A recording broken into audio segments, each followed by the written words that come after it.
From Iowa State to Iowa, we have a little more of a bad issue here. Like everybody's not looking good here. We have Akrum Wadley posting on Facebook some screen grabs of text between him and coaches from when he was at Iowa.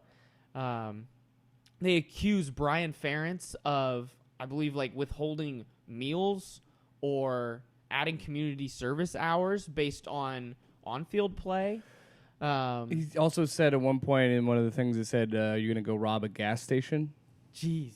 Yeah. The big one for me is that when your coach says, hey, check in on you, how you doing, and you dislike his message to you and say that I hate being here, you know, it doesn't look good. We'll get into a little more of the reaction to it later, but it seems like this is kind of the football version of a Me Too moment, where there were other players with bigger names than him that said there were some things, and so this is either he's jumping onto that attention or he feels comfortable after that sharing something that he sees as a bigger deal. And, you know, the truth's always in the middle, right? But we have another bad situation, allegations for the Iowa football team during the Black Lives Matter. Brandon, you're our Hawkeye here. How'd you feel reading those?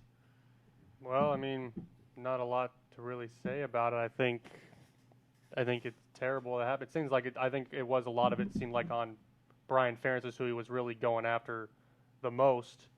A little bit at Kirk, I think, but not as much as it seemed like Brian, which you don't want to see as we all think he was at least the next head coach probably at Iowa. You know, we'll see if anything changes from that. That's going to be a big topic this week. If, you know, I don't know if Kirk is retiring anytime soon, but if he is, how will Gary Barta and the rest of those guys handle this situation when more people are coming out after the Ferentzes and the whole program as a whole? Do you want to change the whole thing, or are you okay with that? I guess is kind of where the line is at this point. Right. And Iowa has that is. I really doubt it's going to go that far. You know, hopefully it doesn't, because you haven't really heard a lot about Kirk during this, and the foundation of Iowa football is so much more than Kirk. It's Fry to Kirk. You know, it's almost 40 years of this reputation, these two coaches that have built a program and a tradition that you can't. It would be bad for the program as a whole, I think, to burn that and say we're starting fresh. You know, kind of like we haven't seen UConn men's basketball return to even a national competitive level since they really tried to root out everything involved in their scandal, new coach, new everything. It hasn't worked for them, and so I hope that we don't see that overreaction. But I think we're going to see something here before the football season. I agree that you also have to look at the boosters aspect of this, because I don't think the boosters would support something as drastic as getting rid of Kirk Ferentz and rebuilding everything. Now, I'm not saying that they wouldn't want to have some serious changes with Brian Ferentz as well. I think it's big indictment on Brian Ferentz when you talk to your star running back like that. And granted, he shouldn't talk to any player like that, but especially someone who is valued in your team as one of your best players. I think at the end of his career, he was like in the top 5 all-time rushing.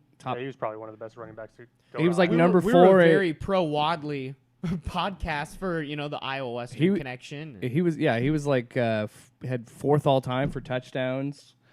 He was from my alma mater, so I got to give him some love. He ran over Nebraska for a half last year, so that was not fun to watch. But yeah, this is getting crazy, and you're seeing it, and it's reaching over everything. It's not just sports. You're seeing it in and it, you know, not necessarily racism, but just like sexual harassment and everything. More and more people are speaking out against horrible things that are done to them across all spectrums. Right. Athlete A just came out on Netflix that I put on my list I need to watch, which is about the Larry Nassar scandal for gymnastics. We have the Mississippi State football player that said, well, I'm not playing until the flag is changed. Boom. We get the flag, the possibility of being changed. Chuba Hubbard saying he wasn't going to play with the Mike Gundy shirt. And you're seeing more and more of athletes taking a stand and saying, we have leverage.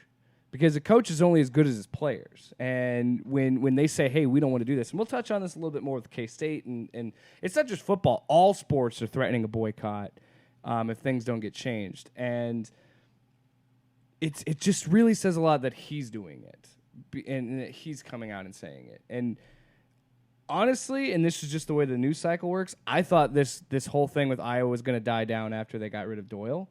But now he's just throwing more, you know, onto the fire and really drawing more attention to it. And it's a good thing. It needs to be brought to the attention. And it makes me wonder, though, you know, granted, there's nothing with Kirk, but what does it say about Kirk if his son is reacting like this and acting like that? Well, it seems like he was acting in a very authoritarian, what I say goes around here kind of way, which, from, you know, that's what coaches are supposed to do to a level. So there is a line, and sometimes the line's blurred with how you run your program and what kind of recruits you get. Like, I always point out to, not Bruce Weber, but the former K-State basketball coach, the current South Carolina basketball coach. Martin. Thank you. Frank Martin is a scary dude, but there's a certain type of player that really reacts well to that. But there's parents that would say, I don't want my kid to play for Frank Martin. So it comes down to the coach, it comes down to how you run your program, and it comes down to the kind of kids that you think you have and how you think they react to how you coach them. So it's a blurred line on both sides, from the athlete and the coach, I think.